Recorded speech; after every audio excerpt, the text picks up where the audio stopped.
Welcome to today's webinar, The 3 R's of PCB Design, Reuse, Recycle, Repurpose. Again, my name is Sarah Wyckoff, and I will be your moderator and designer for today. Before we get started, I'd like to address a few logistics and details on the GoToWebinar platform. If you are unable to hear the presenter or see the presentation at any time throughout the webinar, please let us know in the chat and we will do our best to resolve any issues. Everyone's line is currently muted and will remain so for the duration of the webinar. If you have any questions throughout the webinar, put them in the questions panel as they come up. To our presenter, Janine Flagg. Janine has worked with the Cadence tools and as an end user for over 20 years, the last 10 years at EMA. She specializes in the front to back flow towards both the OrCAD and Allegro products. Janine will start off the webinar with information on reuse, followed by a brief demonstration. Assuming that we have time at the end, we will field some questions in a formal Q&A. Thank you for your attention, and now over to you, Janine. Thanks, Sarah. Hello, and welcome to today's webinar, Design Reuse, presented by EMA. EMA, a Cadence Solutions provider, is a full-service provider of EDA solutions, including software tools and consulting services. The focus of today's webinar is to discuss exactly what design reuse is and how it's done. I'll give you an overview of the type of elements that are commonly reused and some that are not commonly reused but should be. I'll talk about the benefits of reuse and what can happen when we don't reuse. I'll also demonstrate how to reuse some of the commonly and not so commonly reused elements. What is reuse? Reuse is the ability to use known good design elements more than once. The type of design elements that we commonly reuse include things like component libraries and template board files. The elements that are not very commonly reused, at least not to their full potential, are things like constraints, board stackups, tool settings, and complete circuits. Of course, the most commonly reused design elements are library parts. Recreating footprints, pad stacks, and various other symbols for each design was a waste of time. So we started saving off libraries of footprints. So we save off things such as SOICs and 0402s. Libraries also contain mechanical parts. These are parts that have no electrical connection on the board, such as card ejectors and stiffener bars. Pad stacks are used over and over again in different electrical or mechanical parts, so should also be considered library elements. There are many kinds of pad stacks, such as surface mount, through-hole, plated, non-plated, slots, vias, and via structures, to name a few. Step files are also library elements and are usually mapped to electrical, mechanical parts. If you have a set of boards with the same form factor, you may want to save off the board outline as a library element or symbol and use it for all boards in that set. The advantage here is if the board outline changes, you can simply change the library element and update the board files instead of changing each board file independently. A drawing format with title block is usually saved as a library element as well. The title block is typically filled in with the company name, address, and logo. Even fab and assembly notes are often saved as library elements and reused. It's also fairly common for a board file to be saved off as a template and reused. These templates may include elements such as the page border and title block, the board outline with dimensions, if it's a commonly used form factor, may also be included. Even pre-placed parts such as connectors that have very specific locations may be included. Some companies have a library of templates that include specialized stackups predefined with the number of layers, the materials, and thicknesses for each layer for a specific impedance requirement. And of course, templates may also include some basic constraints, such as line widths, impedance constraints, and spacing rules. There are various ways designers have of saving off constraints. They may be included in a template board files I just mentioned, or possibly independently. The constraints that designers might like to save off include line widths and spacing requirements, electrical constraints such as differential pair rules, and design manufacturing constraints such as design for fabrication, design for assembly, and design for test. Since they're usually interdependent, constraints may be saved off with or without the board stack-up. When saving the board stack-up, you will want the number of layers and the types of layers such as conductor, dielectric, or mask.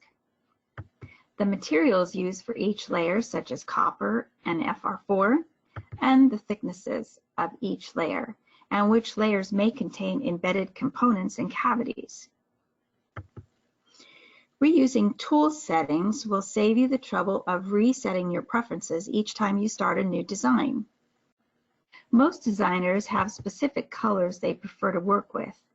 As an example, I have always assigned red to the top layer and blue to the bottom, but many designers prefer the exact opposite. Being able to save off and reuse those settings is a big time saver. Another big time saver would be the ability to save text sizes that are required for different design elements, such as pin numbers, reference designators, and title blocks. One phase of the design that can take a lot of time and is probably the least enjoyable is setting up the Gerber output.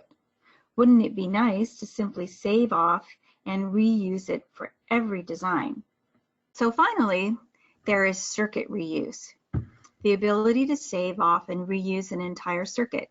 There are two types of circuit reuse. The first is front-to-back design reuse, which is the typical process for a circuit that is used in multiple board designs, such as a power supply. It will include the entire front-to-back design, starting with the schematic. The schematic, in turn, may be saved off as a hierarchical block, similar to a symbol, but it represents an entire schematic. Then the layout for that circuit may be saved off as well. It may include the component placement, routing, localized shapes or copper pores, and even reference designator placement. Once you have the schematic symbol representing the schematic page or pages, you can simply place it in the new schematic and add the connections. Now with the schematic complete, you can package it to add it to the new board design. You will then be able to place the reuse module on your board as if it were a single component. And last, you will need to route the remaining connections. The second type of circuit reuse is layout replication, which allows the designer to save off and reuse just the layout portion of the circuit.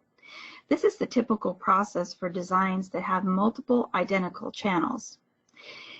You can also use this if you don't like to use hierarchy. Again, this may include component placement, routing, localized shapes or copper pores, and reference designator placement. Once a circuit has been designed and tested, it will be considered a known good design. The schematic and/or layout may be saved off into a golden library so that it will be available for all design engineers and may be added to many designs without the need to re-engineer it from scratch. So why reuse? It saves time. It saves engineering time, design time, and time for testing. So if it saves so much time, why don't more designers reuse designs or design elements? Maybe because it takes time to set up and save off these elements. And even though it would save time and effort over the long term, they're too busy getting their boards out to spend time on it.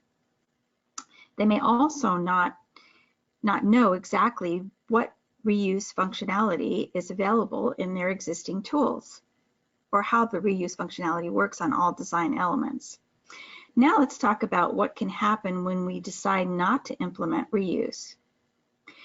Each time a circuit is redesigned, there's an opportunity to introduce new errors.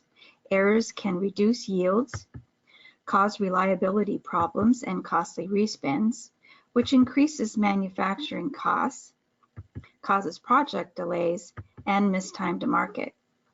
This would suggest that the time spent upfront saving off reuse elements is well worth the time and effort. So just to summarize, good design reuse practices allows the engineer to streamline the design and release of new projects, eliminate multiple validation iterations, and improve time to market. It's now time for the demo portion of the webinar. So I'm going to start out by talking about the front to back design reuse. Okay. And I'm going to start out showing you, this is a fairly small schematic, it's just one page, and I'm actually going to save it off as a design reuse element. So I've already laid out the circuit itself that's going to end up on the board. Okay, so this is what it looks like. So basically what we have to do to make this whole thing work is first you take your finished circuit and you need to annotate it for design reuse. So you need to tell it that you want to generate a reuse module. And what this does, it only takes a second actually to run. So we'll just run that real quickly. And what it does is it adds properties to the components that, well, it adds reuse properties to all the components. So it recognizes them as part of a reuse block. So then we would go ahead and netlist into our board and lay this out. So the next thing that I'm going to do is I'm going to save off this schematic as a reuse element. Okay. So to do that, I'm going to use CIP, and CIP Component Information Portal is my library management tool. So we'll talk about exactly what it does as we go through this process. So first I'm going to tell it I want to create a new reuse module. I'm going to let it just add a part number, the next part number in line. This particular circuit this is revision A. I can add the description, micro up module. That's what I'm going to call it. And before we finish this, what I'm going to do is let's go back to the board. So let's say I've already laid this out, as I have. It already has its reuse properties. Now what I'm going to do is I'm going to save it off as a module. So I'm going to create a module out of it. Okay, so it gets actually saved off to disk. So I want to turn on my power and ground layers so that I make sure I get everything I need. So I just select the entire circuit. And now I'm going to pick an origin. So I want to have it snap to that pin right there, pin 1 of that part. And I'm going to name it. So I'm going to name it, I'm just going to say MU for micro up and then 1. Okay, so that's what I'm going to call it, MU1. Okay, so once I've saved that off, I can go in and add the reuse module name to my reuse block in my schematic. So I'm just going to call this MU1. Now we're going to go ahead and start adding this to our library. And so it will come up with the micro up design, which is the one I have open in my OrCAD capture. And I can tell it I'd like to save the resulting symbol off in my reuse library. So I'm going to go ahead and generate the part and save it off in the library. It also takes a copy of the actual circuit and saves it off into a golden library. So I can preview this and see what it created. So this is the symbol it created for me, and we'll come back and place it a little bit later. So next, let's go back to OrCAD Capture, and I'm going to open up another design. So the design I'm going to open up is the one we're going to place this new reuse module circuit in. So it's a small circuit. It just has 2 pages. So one page is completely full, and then the second page is ready for our circuit.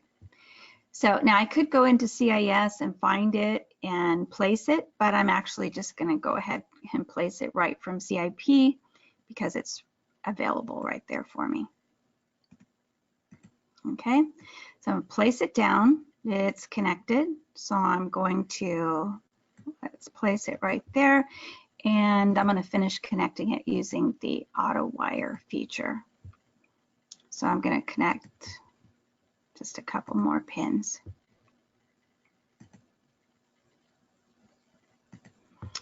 Okay. So once we're finished connecting it, now we can net list it. Okay. So before we do that, however, we need to run through one more step of the of annotation. So we need to go through and annotate this for reuse. So I'm going to tell it that I want to renumber the design using the reuse module, and I want to include the module that I just placed in my design. Okay, and again, this only takes a second. Okay, and next we can net list into the board. So I'm going to go into Tools, Create Net List, and actually, just for a moment, let's look at, so here's the board that I'm going to start with. I've called it my start board. So it's the board all laid out with the circuit minus our brand new reuse circuit that we just added. So actually, I should close that. So now we're going to start with my start board. And then I'm going to output this into, I'm just going to call it my flow board. So I can actually call it anything I want. Okay, now I'm going to bring up PCB Editor. Here's my start board. And now, since I'm in placement application mode, you can see all of the components that have not been placed yet. These are the components that are in my reuse circuit, my micro up circuit. So, and you can see that they already know that they're part of a module because there's an M on each one of them.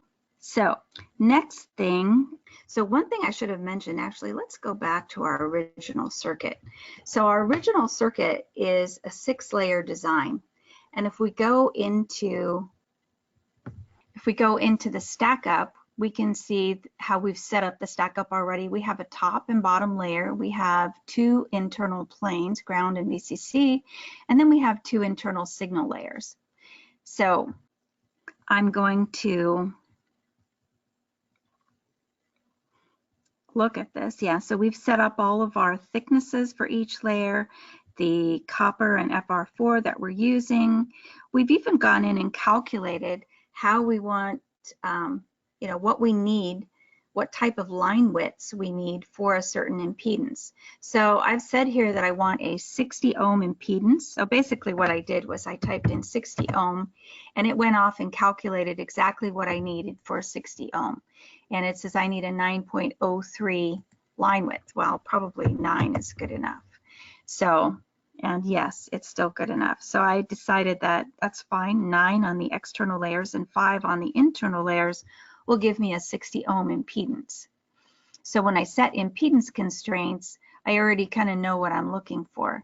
You can even have it calculate differential impedance for you if you like. So if I need a 90 ohm differential impedance, it tells me the line spacing that I need based on the line width. So on the external layer for differential impedance, or for the single line, we have a 9 mil line, and then for differential, we need a 5.5 mil space between those 9 mil lines.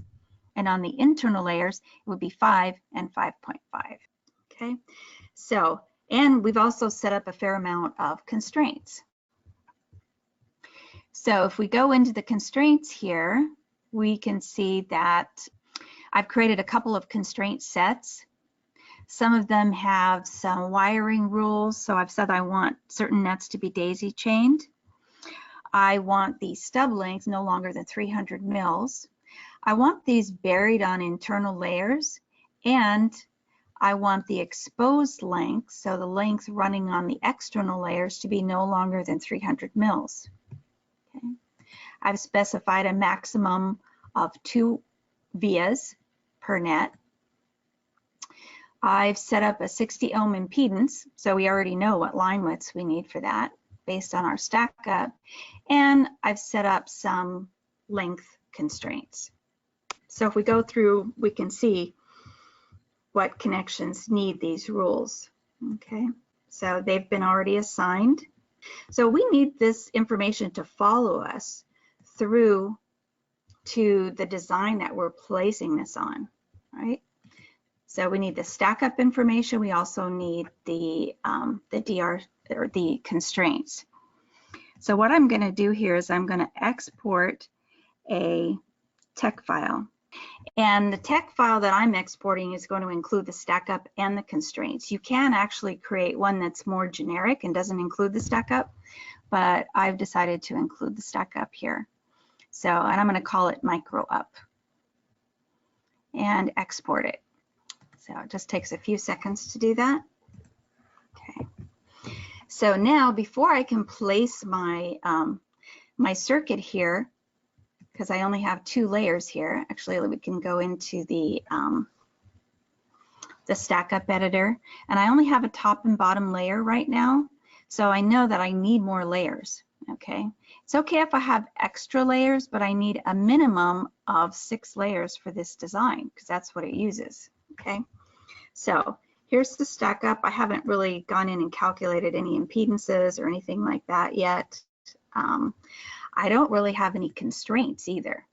So if we look at the constraints here, so now the reference to the electrical constraint set came over in the net list. That was good, but we actually, the constraint sets themselves right now are empty. Okay, so we need to read in those constraints.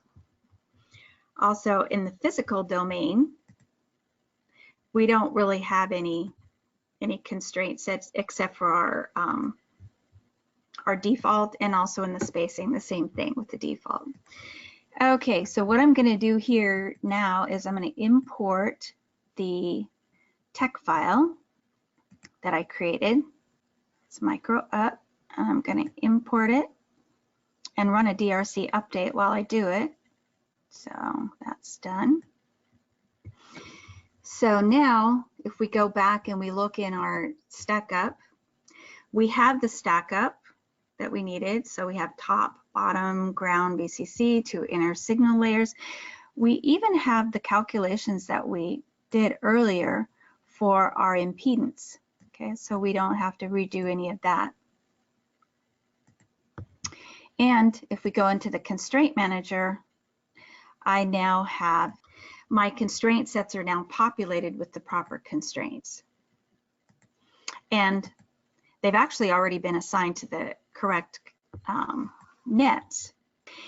Then in the physical domain, we'll look and see that we've added an extra constraint set for power.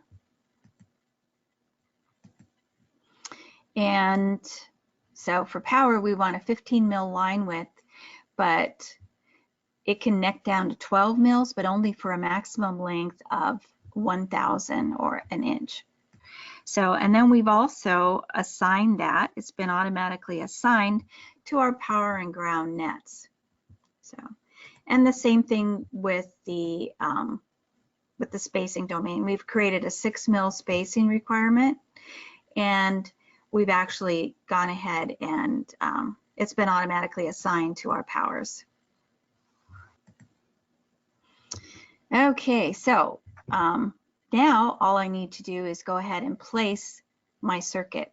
So I'm going to go into place manually, and we can see it shows me all the components by reference designator, but I don't want to place the individual components. Since they already know they're part of a module, I can actually go in and just place the module instance.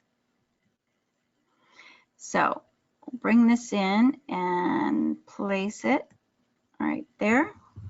If I needed to replace it, by the way, I can just pick it up and move it around as a module if I want. So it's all placed. Let's close this. So another thing that I mentioned before, if we look at my layers, I still have my top and bottom colors are set, but the new layers that were added don't have colors set up.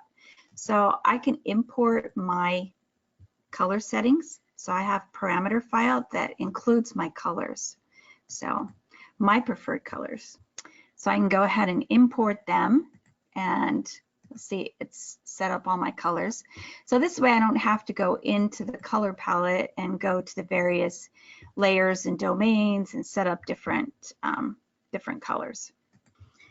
So we've placed our circuit in here.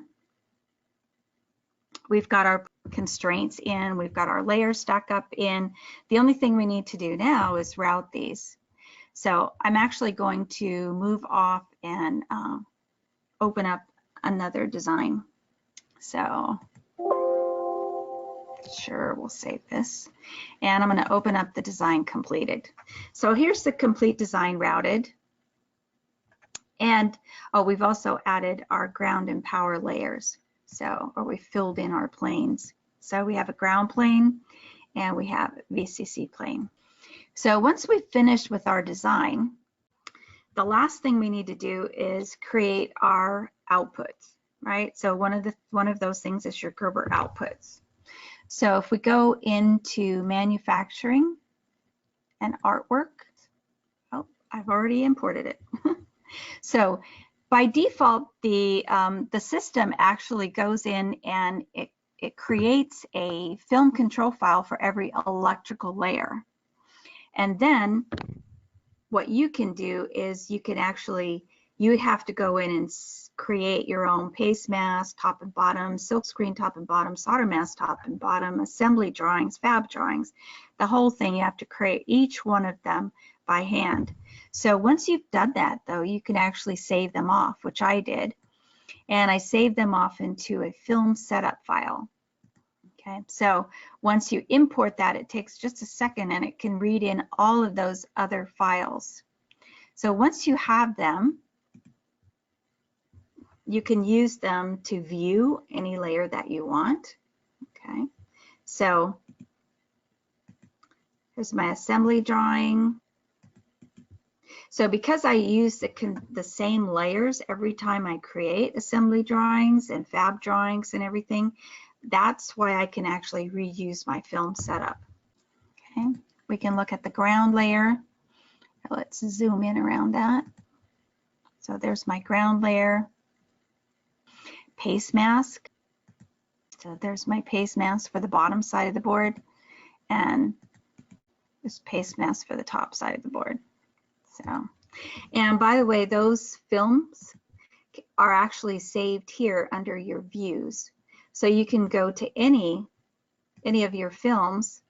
Let's say I want to look at my fab drawing again. There it is. You can also create ones. So as an example, I created one called Complete that actually zooms in around my board, turns on all the proper layers and everything. Okay, so that's it for front to back design reuse. So in the process of doing this, we've actually reused not only the circuit, but we reused the constraints, we reused the layer stack up, and the artwork setup. Okay, so I'm going to close this design. Sure, we can save it off. We'll bring up this. I'm going to open up a different design, and I'm going to show you placement replication. So we call it placement replication, but it's really circuit replication because it saves off not just the placement, but the routing and any localized shapes and reference designator placement. So I have a little circuit here that's been completed, and I want to create a reuse module out of it.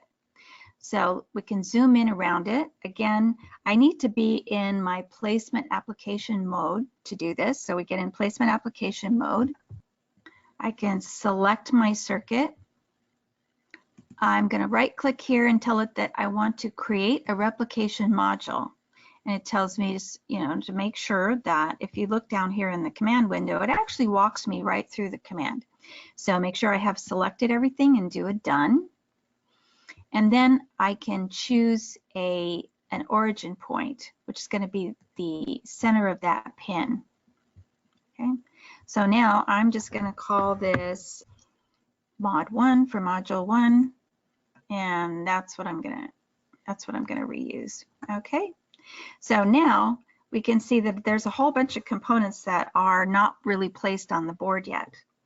So in these are a bunch of components that can create more modules just like this.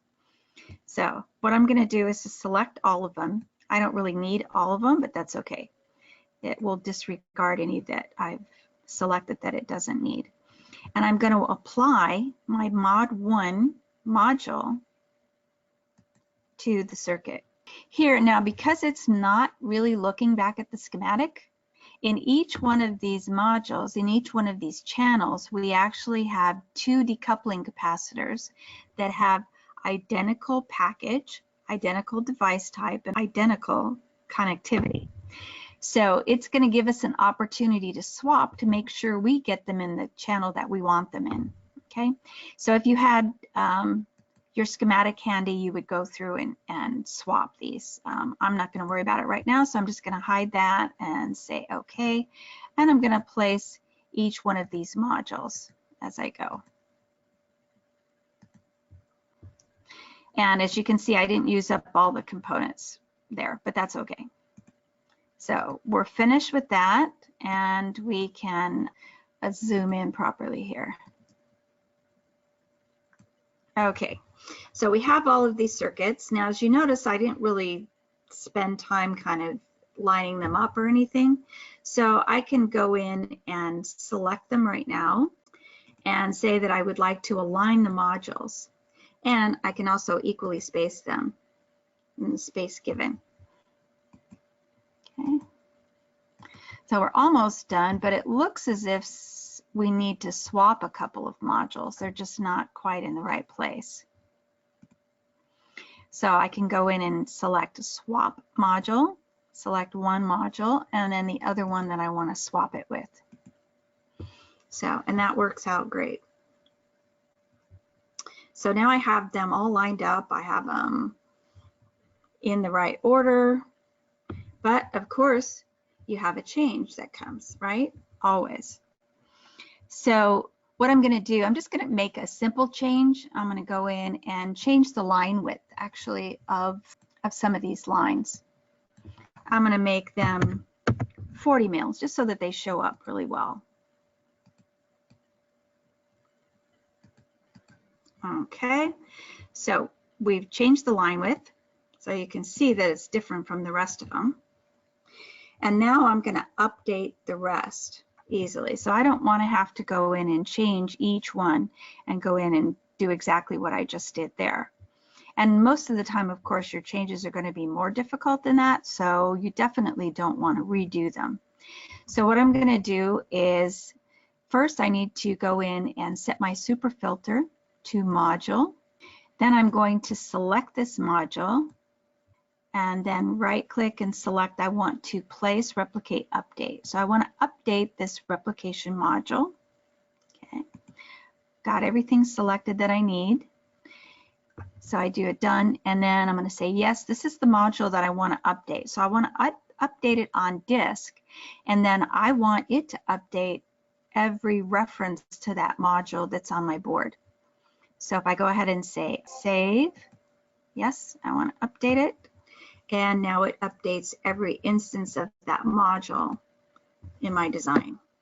So that's how you would reuse the replication, placement replication, or circuit replication. So, oh, another thing, as long as I'm in the, I have my super filter set to module.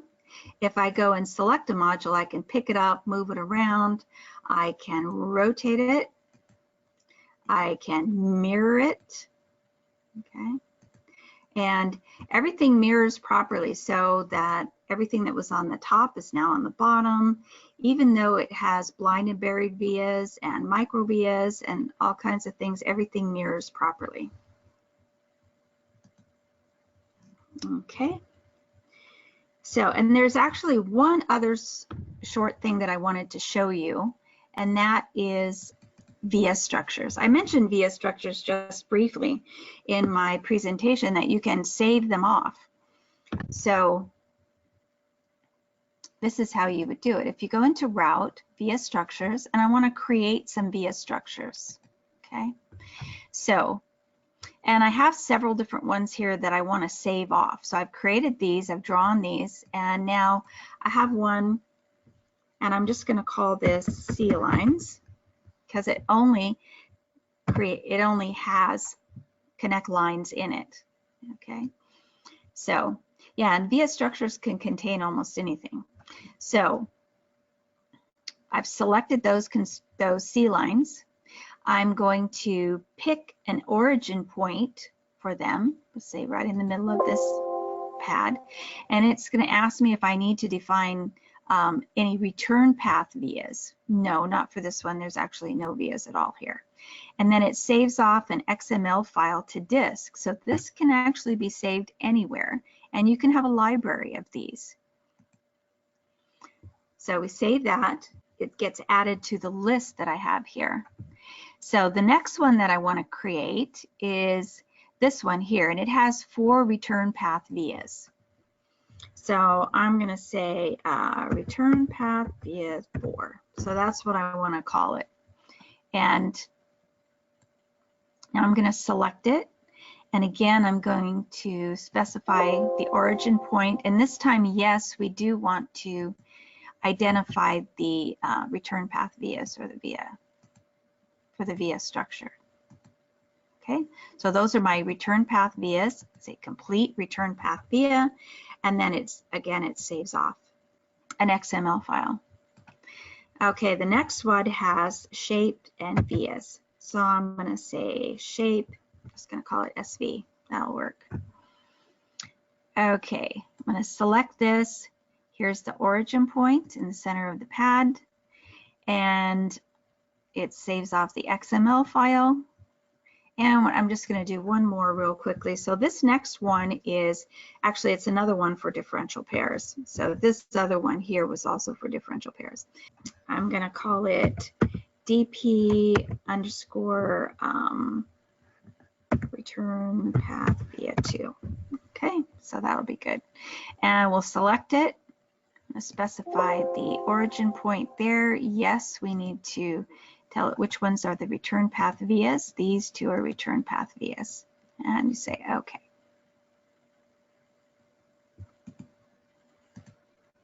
Complete that. It saves it off to disk. And now we're finished creating and saving off via structures. So now we can place some of the via structures. Okay, so I'm going to go back into route. This time I'm going to choose via structure add. I get my list of via structures that I just created. So if I select my C lines, I can easily place them. And by the way, when you place them, you can also say, if you want to make sure, if you're not sure you're on grid, you can say snap to the pin and make sure that they actually snap to the center of the pin. Via structure add. So now I'm going to add one that has, this is the one that has our 4 return path vias. Now when we have return path vias, one thing that we need to do here is we need to tell it what net we want those return path vias connected to, and that is ground in this case. Okay, so then we choose ground and we just place them. Okay. Actually, we don't need to do that. So now I'm going to move up over here and I'm going to choose my little one with the shape and vias. I need to actually rotate this one. So I could set its rotation angle here, or I can simply right click and say rotate. Okay. And then I'm going to actually just draw a window here and say add it to all of them. So it added it to every pin that actually has a connection. If I needed to have that connected to each one, even without a connection, I can simply specify include unconnected pins, and then I can place it. And then last, I can add my differential pair with the 2. And you'll notice you can't actually set these out in outer space unless you specify that it's free place via structure. Okay, so then I could place these, because you may want to place them first and then route your differential pairs into them. And so that's about all I have for the demo. So I guess we can move on to any questions. Thanks, Janine. This is Sarah again. At this time, I would like to open up the floor for a Q&A. Please enter any questions you have into the chat now. Okay, so first question, is it possible to reuse simulation profiles as well? Yes, we can do that. Okay. Can we reuse layouts across designs with different stackups? Yeah, I think I briefly mentioned that in the demo, but yes, you can actually save them as long as you have enough layers.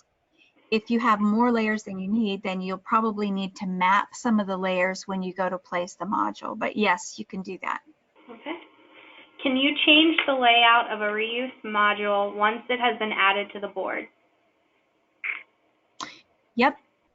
Once it's placed in the board, you can treat it as a module. Like I showed you, you can move it around, rotate it, flip it, whatever you want to do. But you can also, as I also kind of showed you when I did that one change to one of the modules. But yes, you can change it. Even if it's a front to back design reuse module, you do it at the board level. All right. Thank you. Looks like we have some more questions coming in, but we're out of time for today. However, if anyone has questions that were not addressed during the webinar, we will be following up with you on an individual basis. I'll be closing the webinar now, and we will be sending everyone a recorded version of today's webinar with the slide deck within the next few days. Thank you for taking the time to join us today. Thanks.